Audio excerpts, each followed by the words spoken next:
बिस्मिल्लाहिर्रहमानिर्रहीम। अस्सलाम वालेकुम प्यारे दोस्तों। दमिश्क का फेमस व्यापारी यानी एक ताजीर था।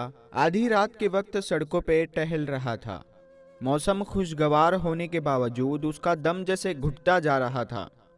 अब उसके पास 8 से 10 दिन के अलावा ज़्यादा वक्त नहीं था। दुनिया के तमाम सुख चैन होने के बावजूद भी बेबसी का ये आलम था कि वक्त से पहले ही सब कुछ ख़त्म होता हुआ महसूस हो रहा था। मुल्क के डॉक्टरों ने भी जवाब दे दिया था। एक छोटी सी उम्मीद थी कि अमेरिका में इलाज हो सकता है, वो भी दम तोड़ गई।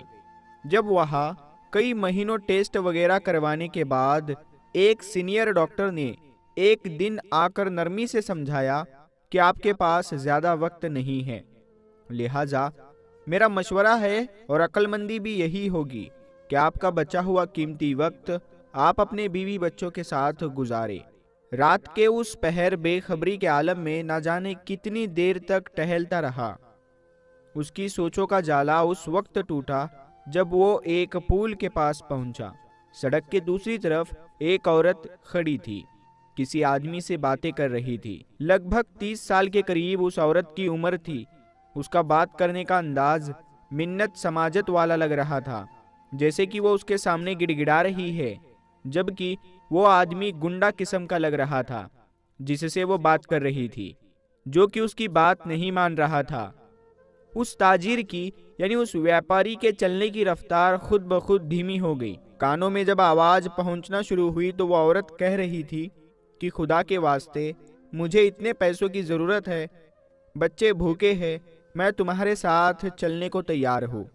जबकि वो शख्स उस औरत की कीमत आधी से भी कम कर देना चाह रहा था और कह रहा था कि तुम्हारी कीमत इससे भी कम बनती है।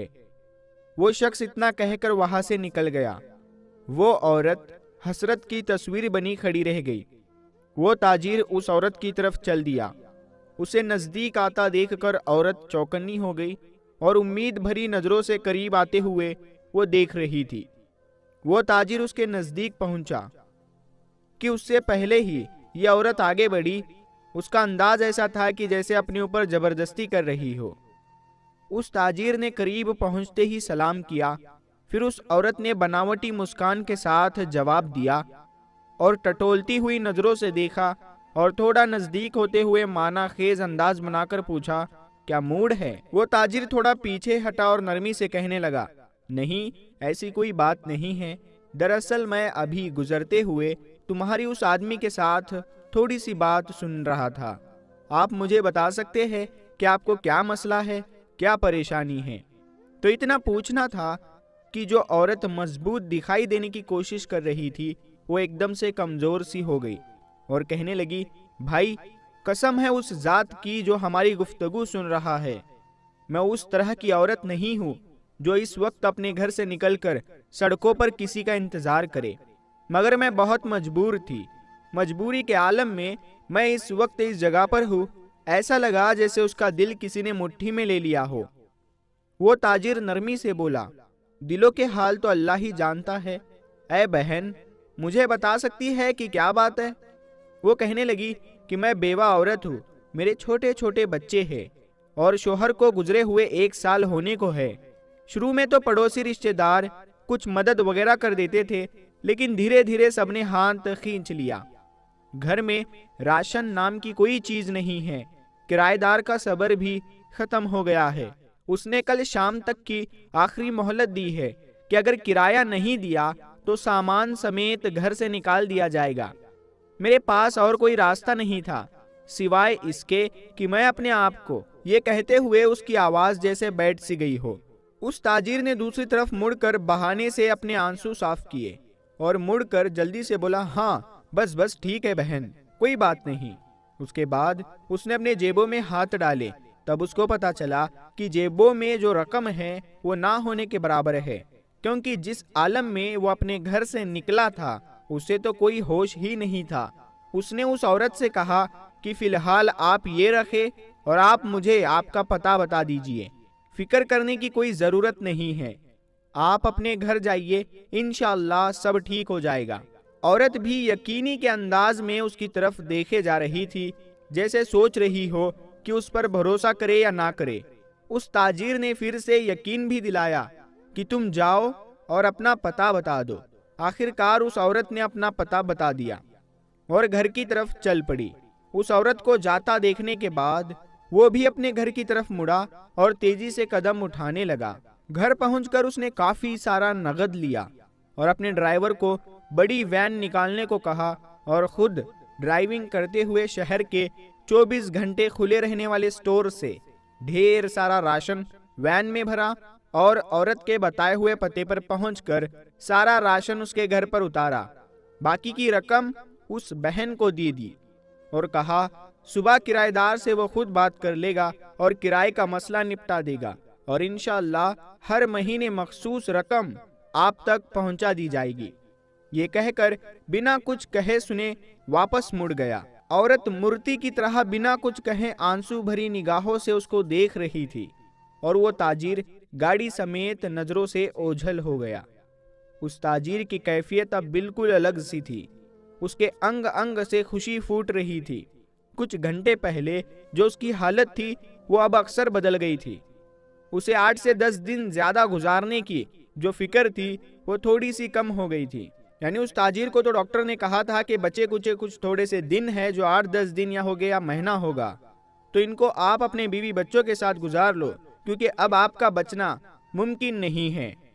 तो उस ताजिर ने 8 से 10 दिन से ज्यादा गुजरने की जो फिक्र थी तो वो उसके अंदर थोड़ी सी कम हो गई थी।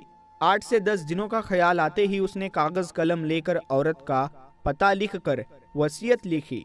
बाकायदगी के साथ 4 लोगों के खर्चों से बढ़कर खर्चे की रकम उस पते पर भिजवाई जाए और कागज को लिफाफे में बंद करके तिजोरी में रख दिया।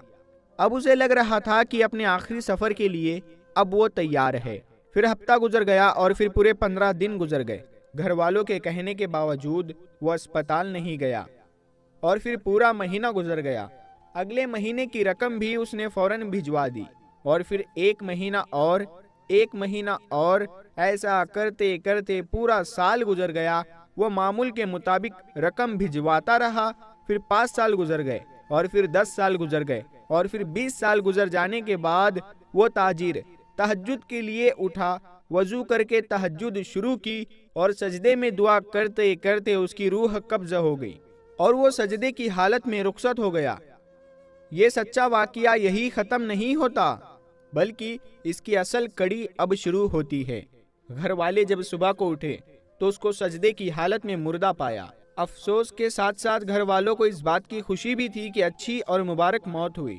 खैर, कफन और दफनाने के बाद औलाद का तिजोरी और वसीयत खोलने का वक्त आया तो वो बंद लिफाफा भी निकल आया जो कम से कम 20 साल पहले की तारीख का और उनके वालिद के हाथ का लिखा हुआ था और उसका मतलब था कि लिखे गए पते पर 20 साल से रकम दी जा रही है। लिफाफा पढ़ने के बाद उनको पता चला कि वालिद साहब को गुजरे हुए 7 दिन हो चुके हैं और वसीयत के मुताबिक रकम की अदायगी को 7 दिन देर हो गई है। तो रकम लेकर वो लोग पते पर पहुंचे तो दरवाज़ा खटखटाने के बाद वो औरत बाहर आई क्योंकि अब वो 50 साल से ऊपर की हो चुकी थी। सलाम दुआ करने के बाद ताजिर के लड़के ने उस औरत से कहा, वो हम आपको वालिद साहब की तरफ से जो माहाना मखसूस रकम है वो देने आए हैं और माफ़ी चाहते हैं, रकम की अदायगी को 7 दिन देर हो गई। तो वो औरत जल्दी से बोली, अरे नहीं नहीं, कोई बात नहीं, आपके वालिद साहब के हम पर बहुत से एहसानात है। आप लोग मेरी तरफ से वालिद साहब को बहुत बहुत शुक्रिया बोलिएगा और हाँ, उनको बताइएगा कि हम उनको हमेशा दुआओं में याद रखते हैं और हमेशा याद रखेंगे। और हाँ, उन्हें बताइएगा कि अब रकम भेजने की कोई ज़रूरत नहीं है। तो ताजिर का बेटा हैरानी से बोला, वो क्यों? अब क्यों नहीं है ज़रूरत रकम की? तो औरत ने खामोशी के आंसू में मिली आवाज़ में जवाब दिया, अल्लाह के फजल से महीने पहले मेरे बेटे की मुलाजमत लगी थी और 7 दिन पहले ही मेरे बेटे को उसकी तनख्वाह मिली है। वो औरत रवानगी में पता नहीं क्या क्या बोली जा रही थी, जबकि ताजीर के लड़के के कानों में उस औरत का यही जुमला अटक कर रह गया था कि 7 दिन पहले ही मेरे बेटे को उसकी पहली तनख्वाह मिली है। तो प्यारे दोस्तों, इस वाक़ये से आपको क्या सीख मिली, आप इस वीडियो के कमेंट सेक्शन में ज़रूर बताइएगा। اور ویڈیو کو لائک کر کے اپنے دوستوں کے ساتھ، اپنے رشتہ داروں کے ساتھ اس ویڈیو کو شیئر ضرور کر دیجئے گا۔ انشاءاللہ تبارک و تعالی ہم ملیں گے پھر ایک اگلی ویڈیو میں، تب تک کے لیے السلام علیکم، اللہ حافظ۔